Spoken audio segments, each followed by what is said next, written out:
But we've been on a sermon series about loving with all your heart. In loving with all your heart comes out of the Shema found in Deuteronomy 6. And if you've not heard the whole series, don't worry, it's on YouTube. But the core of loving with your whole heart, with all your mind, with all your heart, with all your strength, is a prayer that Jesus said is the most important law. And today we're in the last segment of the series on that, called A Love That Listens. But we started with Pastor Cosley, and he talked about, can you hear me now? Can you hear God's voice now? He is calling you to Shema now. And then I talked about a sermon called All Is Not Fair and Love in War. And we talked about what was going on in the Corinthians church in Paul's day and how they were competing with each other because they weren't listening or hearing the Shema of God. And then Pastor Cosley brought it home and brought us to the cross. If we cannot hear God on the cross, if we cannot hear Shema on the cross, Shema simply being the Hebrew word for listen, where will we hear God? And so today I'm wrapping up this series with a love that listens. Shema means to listen. Shema means to hear.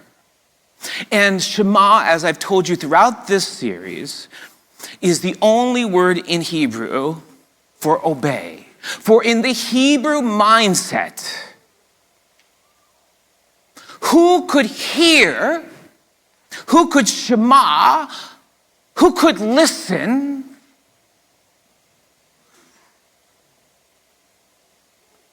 and know it's God's voice and not obey it? For the Hebrew, these things are synonymous together. For the Hebrew, there's no difference. If I heard God, I would obey God. And I think it's true. I think it holds true. I think a lot of times we don't obey because we're not sure it's God that's talking to us. I think a lot of times we don't obey because we're not sure, is this just the pastor talking to us, or is this our denomination, our tradition talking to us? Is this just, in my own head? But if you knew it was God, if you knew it was God and you knew God was good, is God good? I was waiting for someone to say all the time. If you knew God was speaking and you know He's good and you know He only would ask of you things that would make you better, then of course listening would mean doing, right?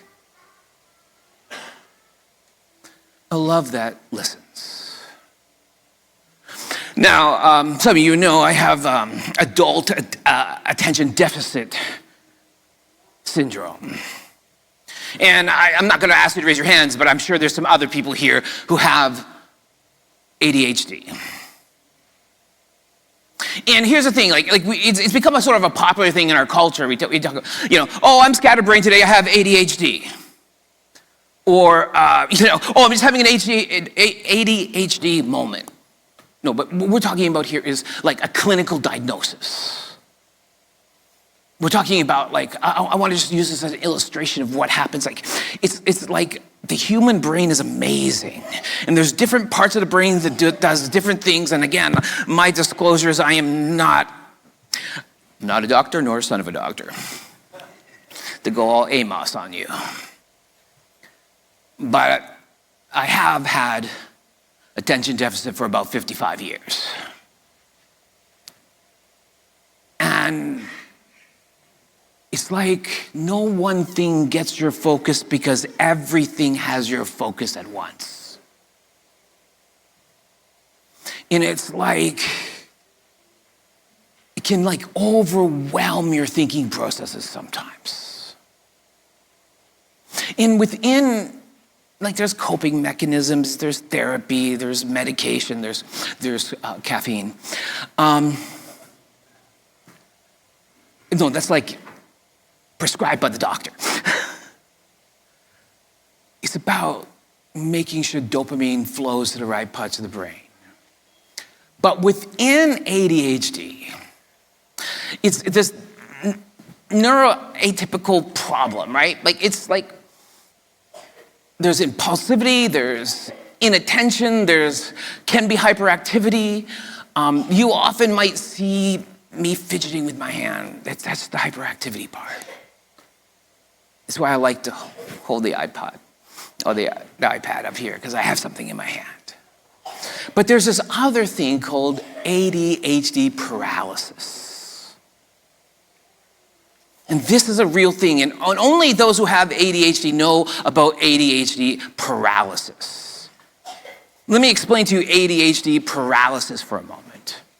It is when the brain is so deficient in dopamine that it wants the body to get up and do something, like take the garbage out, like finish your sermon slides, like check your calendar. But the brain is so overwhelmed with all the things flying at it and depleted in dopamine that the person becomes paralyzed for a moment. Not physically paralyzed, like you can, but paralyzed, it's like, I want to take the dog for a walk. I'm gonna take the dog for a walk. Why am I not taking the dog for a walk? It's actually executive dysfunction, the top part of the brain. And you can just get stuck.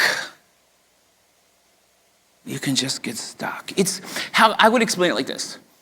It's knowing what to do. It's wanting to do it. That's what makes it not just being lazy. It's knowing what to do. It's wanting to do it. But being mentally paralyzed to pull the trigger. And I only tell you this for one reason. It is my estimation that the Christian church in America has ADHD paralysis. The whole Christian church.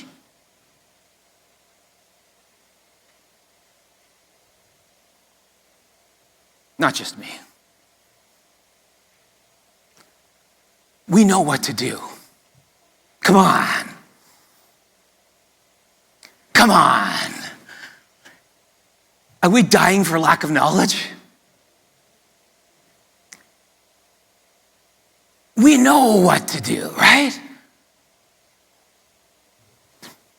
We want to do it, don't we? Christ-centric worship. We want that, right? Community service. We want that, right? Right? Someone in the front wants to help people. Christian education that transforms the world. We want to do it, right? Right? We know what to do. We want to do it. But sometimes we're paralyzed to do it. We know that there are hungry people in our community. We want to help the hungry people in our community.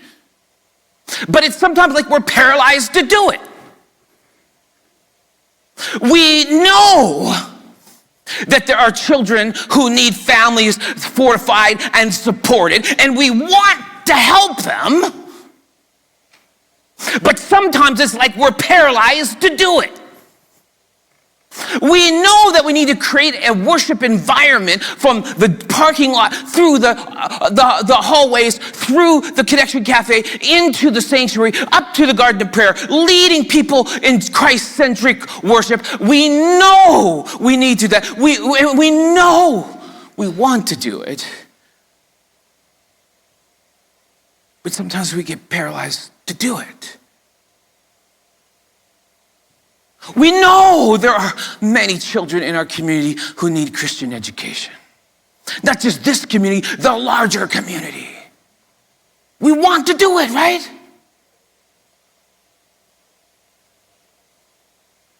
Sometimes we get paralyzed in the execution of it.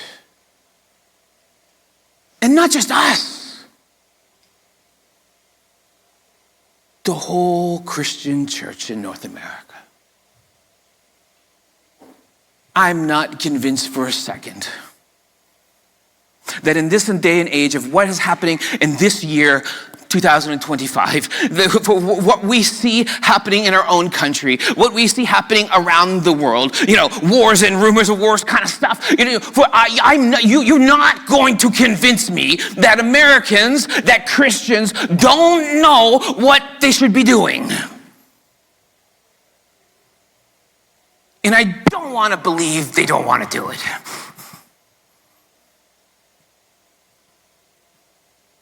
But sometimes it's like ADHD paralysis. We just don't got enough dopamine, Holy Spirit,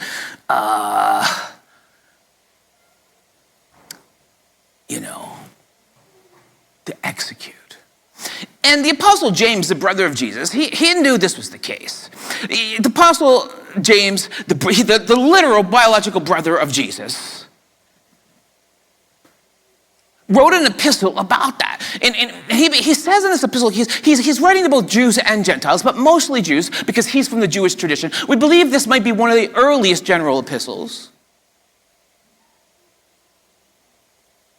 And he's writing these people because they know what to do.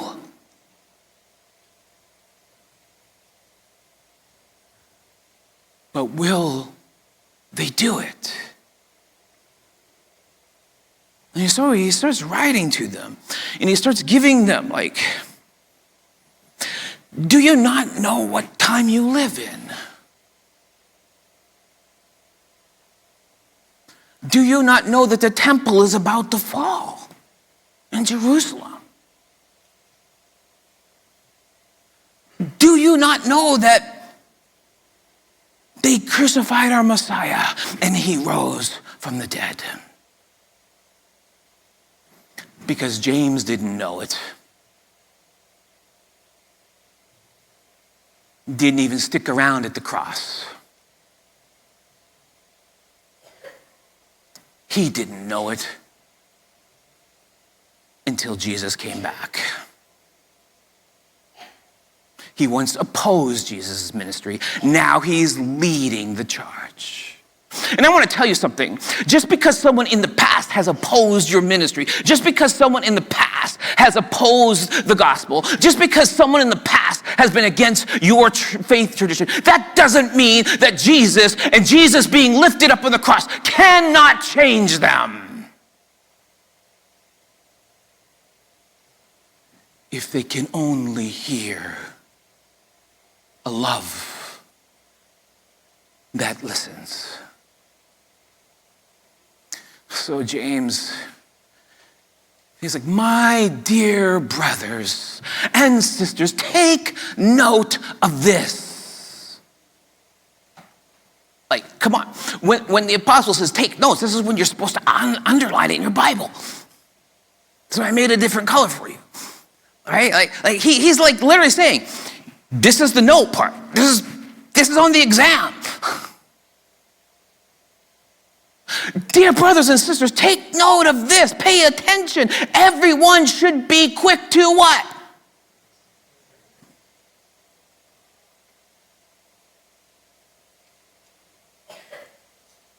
Quick to listen. Slow to speak. Whew. We like to talk.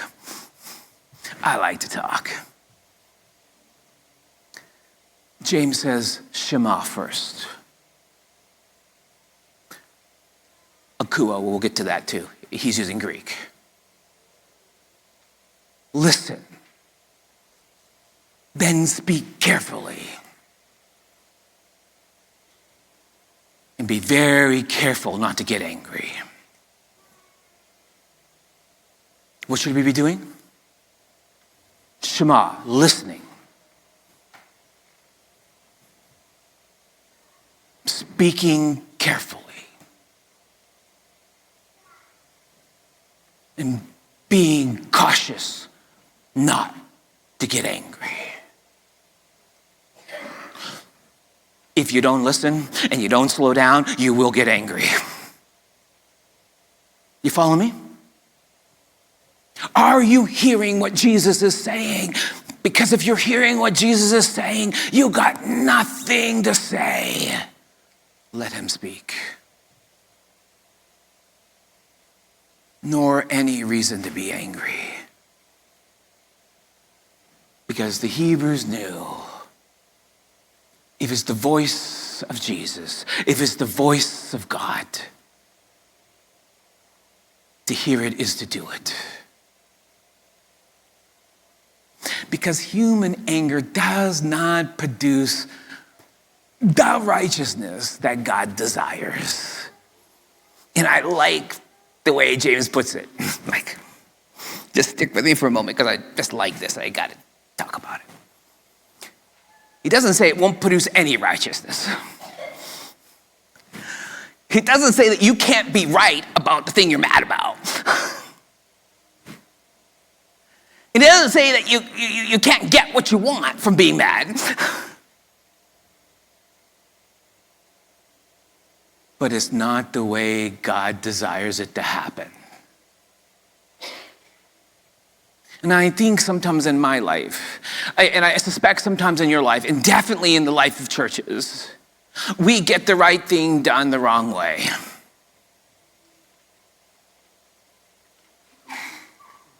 Everyone should be quick to Shema, to listen. Everyone should be slow to speak. Everyone should become slow to anger, because human anger does not produce the kind of righteousness, the kind of results, the kind of church that God desires. Therefore, get rid of all moral filth and evil that is prevalent, and humbly accept the word planted in you, which can save you.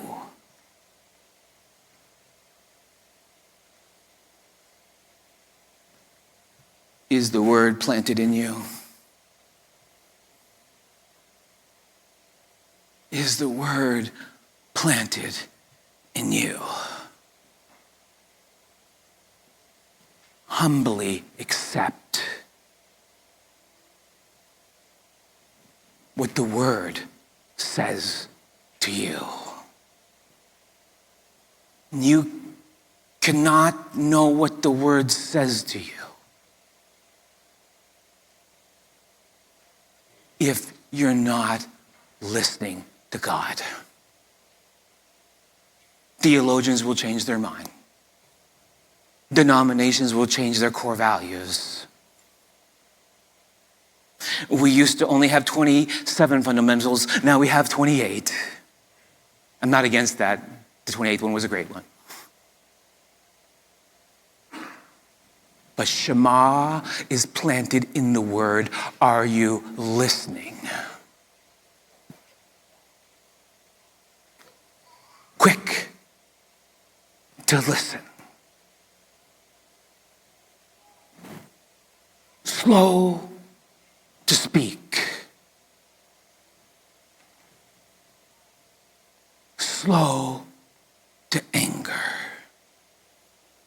The Greek word here that James is using, he's lifting right out of what would have been Shema in Deuteronomy, but he's saying it in Greek to a Greek audience instead of a Hebrew audience. He's using the word akuo. Like some of you know the word akuo. Some of you may play acoustic guitars. Right? Acoustic. Rings naturally out. Does not require amplification. I'm good with amplification, but that's the word here is like, this is an organic sound going out from God to you.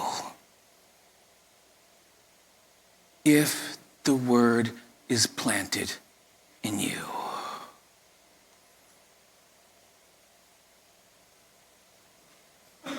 Here's what he says. Do not merely akuo.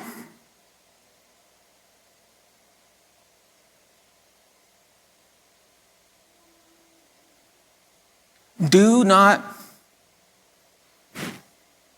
You guys with me this morning?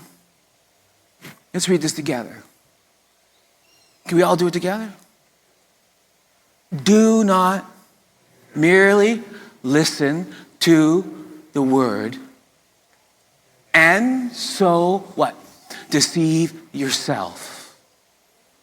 Do what it says.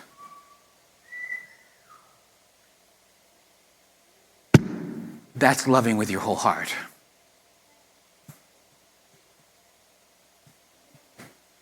That's choosing the big truth over the little truths.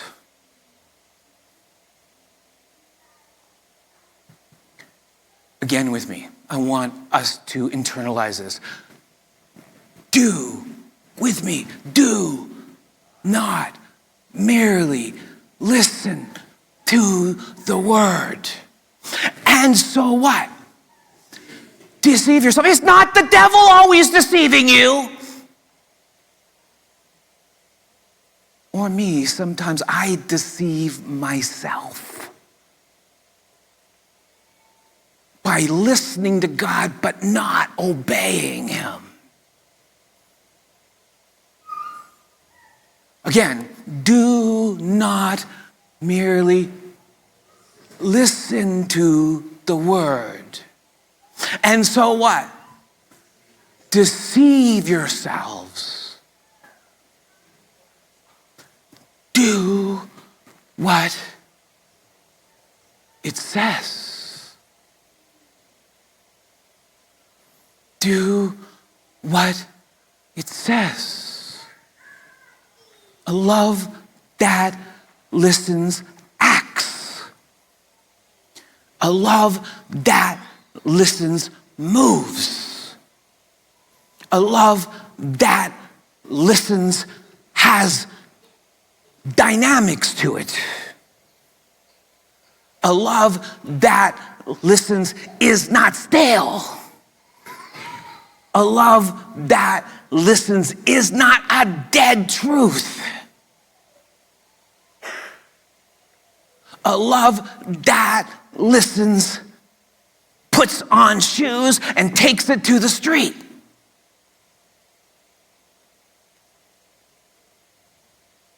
Do not merely listen to the word.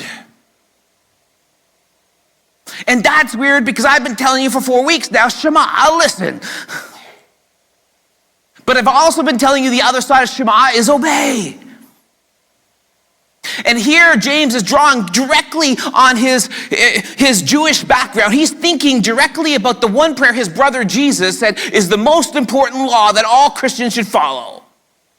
Love the Lord your God with all your heart, with all your strength, with all your might, with all your soul. And the second is like it. Love your neighbor as yourself. James knows his brother said that. He knows Moses said, Shema, love the Lord your God with all your heart, with all your might, with all your strength. And this is what he's calling on. This is what he's bringing up. He's saying Shema was never just about You know what happens with Shema? Like the pastor comes to somebody and it's like, we need some help in a particular ministry. Are you interested in helping? I think like God could be, needing help. Well, this is the danger of preaching about Shema. The Lord haven't Shema that to me, Pastor. Right? I always find it interesting that in 17 years of ministries, 17 years of pastoral ministry, I know a lot of people who felt they were called to elder. I know a lot of people who felt they were called to community services. I know a lot of people who felt they were called to be deacons. I know a lot of people who felt they were called to be teachers. I've yet, to this day, after 17 years, never found anyone who felt they were called to clean the toilets.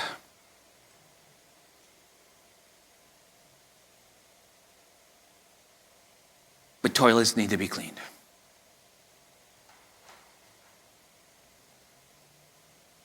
And I'm not saying you're not hearing God call you to be an elder or a deacon or a teacher. I'm just saying, as you're listening, please be doing.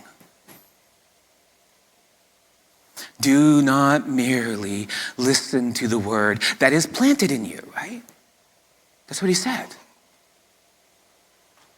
And deceive yourself. The devil didn't make you do it sometimes, folks.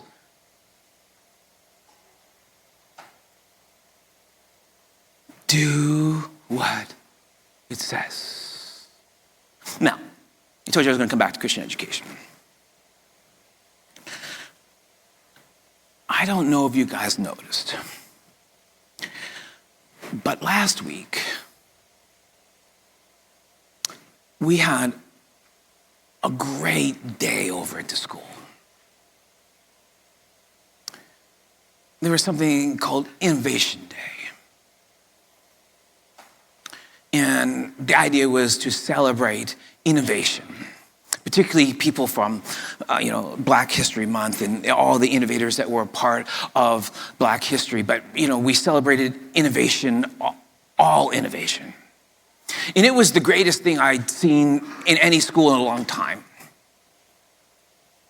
And what actually happened is, like, every student or a group of students, if they didn't want to do it alone, they were encouraged to develop a pop-up business. Like, you can't teach your kid any better skill than how to be self-sufficient and run a business.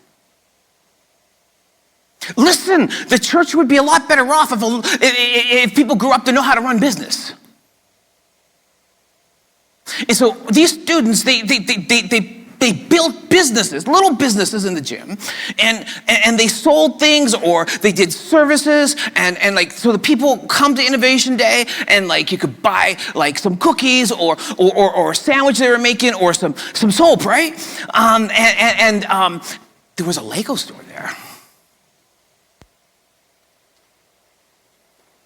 And like, the kids put out of their own pocket or their parents' pocket.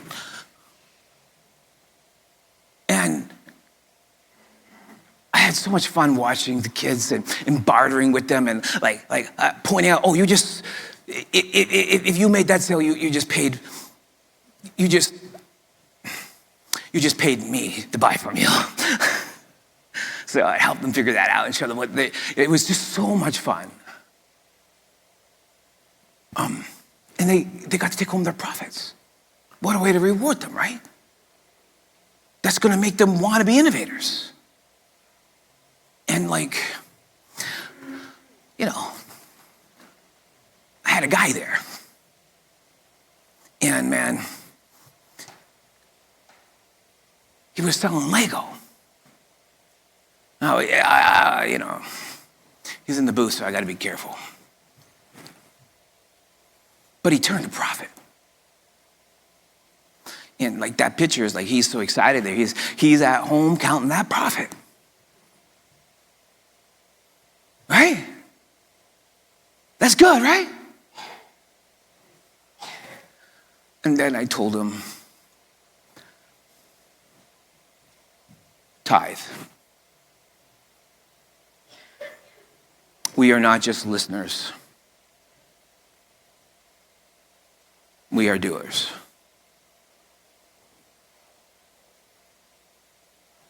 You kind of look like that now.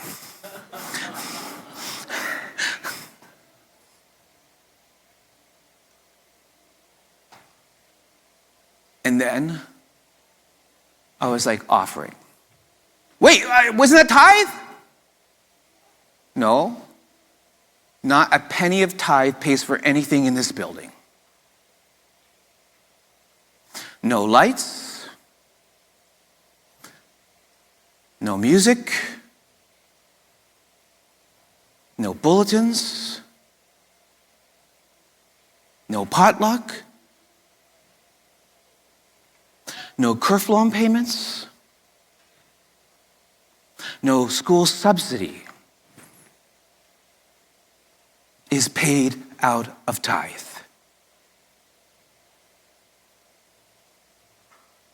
It's only paid out of offering. How much is offering?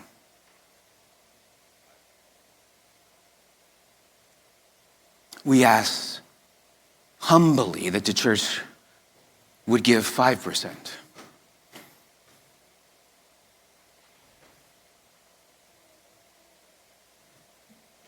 But I said,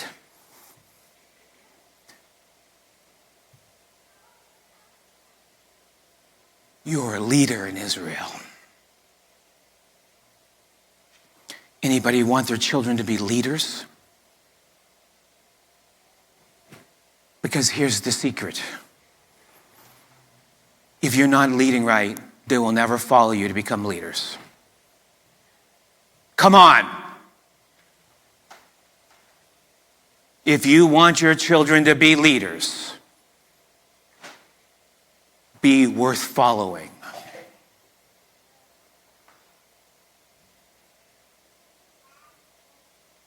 $10 and $5 is what we ask for. You're paying $10 and $10.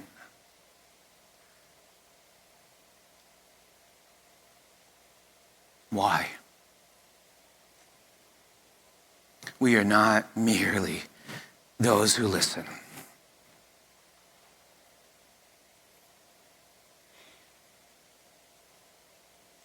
You're a PK.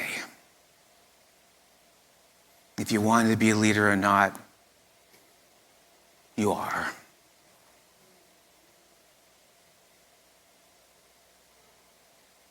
%80 of the people who attend our church gave $0 in the month of January. The combined budget. Many gave the tithe. 20% gave the combined budget. And that's why in my house it's 10 and 10.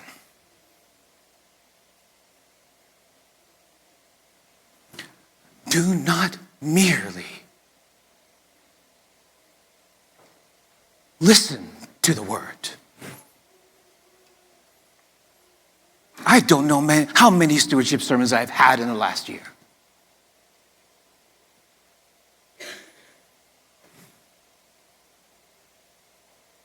Do not merely listen to the preacher.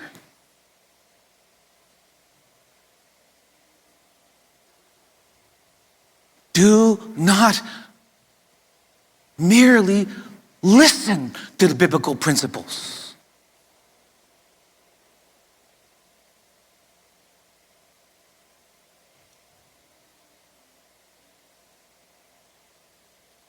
And so deceive yourself. I'm not going to answer to Jesus for anyone being deceived.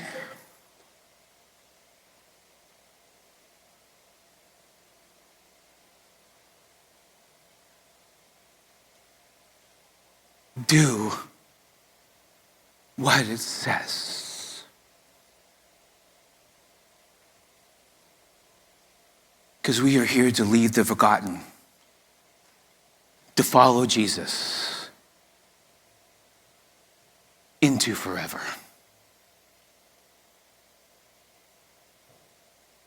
That's an important calling. Do I need to say it again? We are here to lead the forgotten, to follow Jesus into forever. We are here to have Christ-centric worship. We are here to have resources to do community service. We are here to send pathfinders to events and challenges because we fortify families and adventures and other children's programs. We are here to keep our school running efficiently, effectively, and thriving because we believe Christian education transforms the world. We are not merely listeners to the word. We will not be deceived by our own pocketbooks. We do what the word says, because James says anyone who listens to the word but does not do what it says is like one who looks at his face in a mirror, and after looking at himself goes away immediately and forgets what they look like. So I'm here to remind you, I'm here to be the mirror. This is what you look like, Vienna. You look like those who seek to take the forgotten, to follow Jesus into forever. You look like those who believe in Christ-centric worship. You look like those who believe in community service. You look like those who want to fortify families. And you certainly have a 105-year record of being those who believe Christian education transforms the world.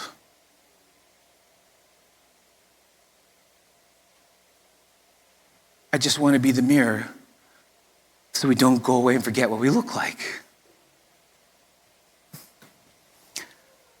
I gotta fix my slide here. Give me a second. My apologies. Because I want to get the last one in.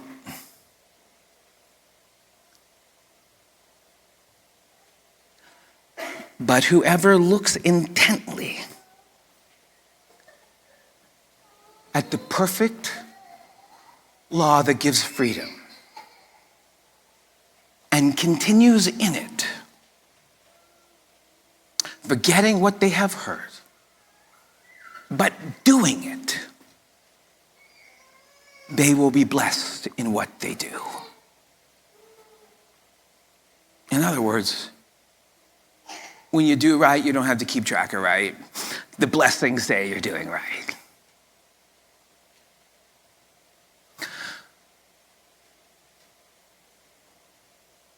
A love that listens knows what love looks like.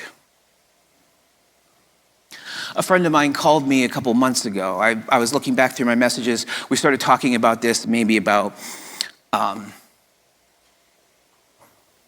beginning of the year. He's an educator. Well, no, yeah, he is an educator. He works for one of the larger schools in our denomination. But he's an ordained pastor. And so we're really good friends. I think I was there when he met his wife. I know I was at his wedding, and I know I've stayed in his house. Like, we're really tight friends. We've stayed tight all these years. And he's like, I just feel like I'm in my late 30s now, and I just feel like, okay, I'm an ordained pastor. I've been an educator. I've taught in the classroom. I've taught Bible in the classroom. And now I'm in an administrative role. And I just feel like God is calling me to do something, but I don't know what God is calling me to do. And like my conference is offering me jobs in pastoral ministries. Like they're grooming me to grow up on the pastoral ministry side. But the other side of my conference is offering me jobs in Christian education, and they're grooming me for jobs up there. And Vinny, I don't know what to do because there's great jobs on both sides, and I don't know what to pick.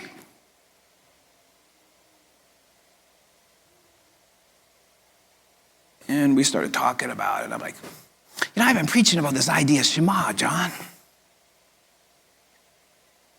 Just listen and God will tell you. Like just apply to all the jobs they're asking you to apply to and see which ones you get. They're all coming back as if they want me to continue the process. And then I realized something. God is telling you something, John. And I don't think it's about the job. God is preparing you for something to happen. He's teaching you how to Shema. He's teaching you how to listen. And I'm going to need this in a minute. And a couple weeks later, he reached out to me and said, a strange thing happened. Very strange thing happened. I went to see the dentist. And the dentist recommended I go see an oral surgeon. And I didn't know there was a problem, but he said I need to see an oral surgeon. And so I went to see the oral surgeon, and he removed a lump from my jaw.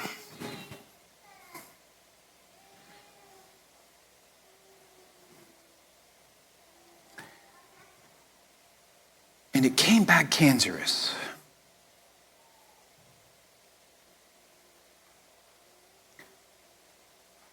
But I can't get an appointment with oncology.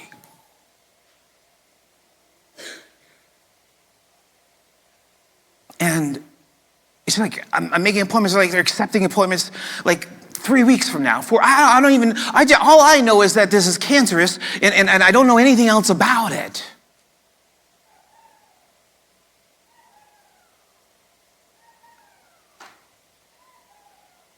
And then he was like, I was just reading the messages here on my pew here. He's like, my wife, she's a nurse, just said, we can't wait any longer. We're going in through the ER.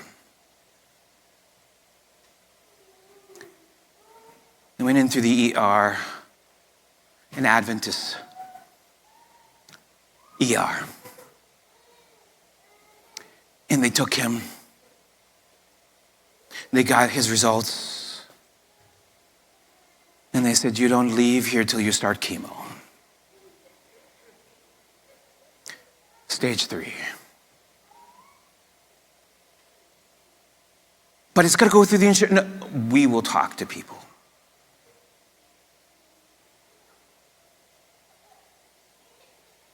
But there's the doctor said something like, I'm going to advocate for you. He went to advocate, and he came back. He didn't tell him all that happened. I went to advocate. I went to bring up your case, and everybody knew your case. I don't have to advocate for you anymore, but can I be your friend? You have power.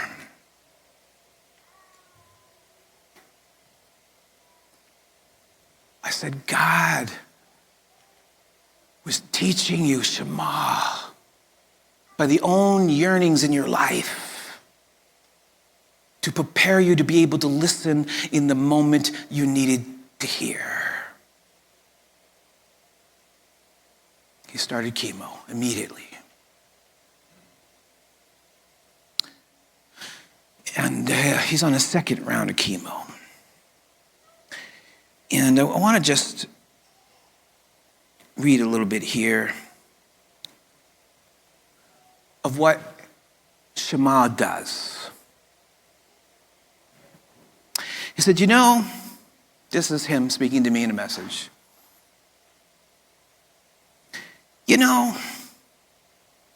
It's a shame nobody hears about the good things people got to say about them at their funeral.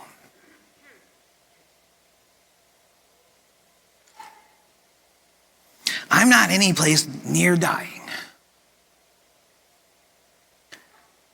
But dealing with cancer has made people reach out to me with words of appreciation and gratitude and advocate for me.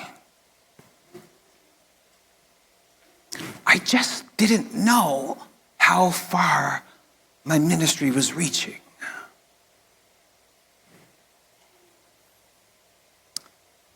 He said, I could retire today and feel fulfilled.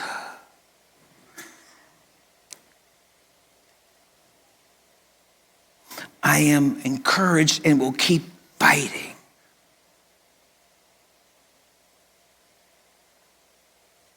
Because my students keep coming to tell me.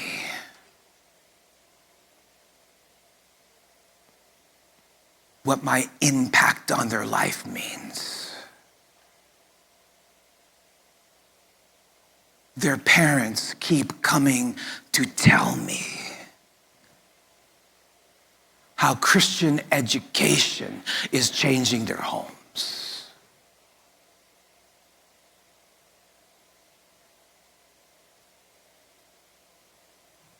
He's in the hospital again this morning. Went in a couple days ago because his fever spiked, and that's very dangerous during chemo. So pray for John. He's going to be okay.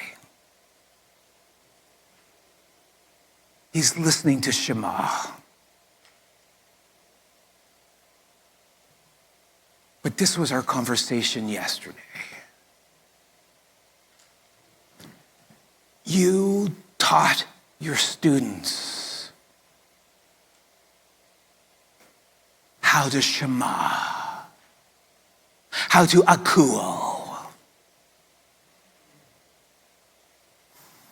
And they are not just listeners, they are doers.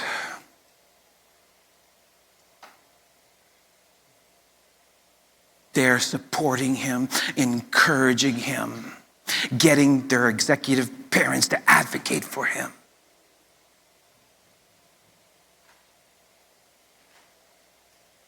Because Shema always produces doing. Always.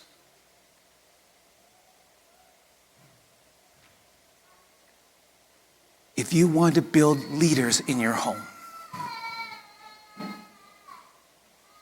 if you want your children to be leaders in the church, let them follow your Shema. Let them see you being a love that listens.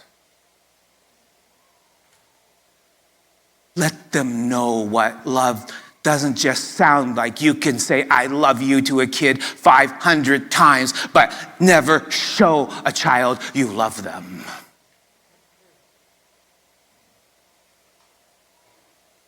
A love that listens shows what love looks like, and it reproduces because it is listening for what God needs it to do, even when they're still junior high students.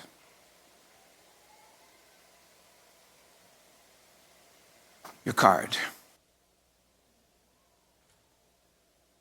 Let them know what love doesn't just sound like. You can say, I love you to a kid 500 times, but never show a child you love them.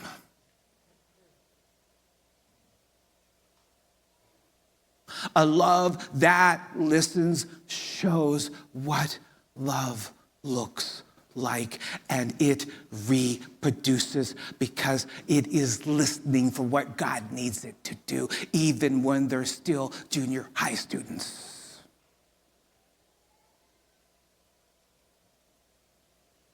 Your card. By the way, you listened well. I asked you to please fill out your cards last week, and I'm asking you again, fill out your cards, pass them in, even if you don't think you need to take any of the action steps, even if you don't want to get baptized, but please fill out your cards and hand them in. 40 of you did it last week, and guess what? You know what I told you? If you do it, other people will do it. You know what else I told you? We never have a baptism that doesn't produce another baptism. You know what? The word of the Lord does not return void. A whole family signed up for baptism last week. Because you are not just listeners, you are doers. And when you, even if you tear this off and put it in the plate, you are a doer. I'm going to quickly tell you the commitments. They're going to sing. I'm going to come back and pray.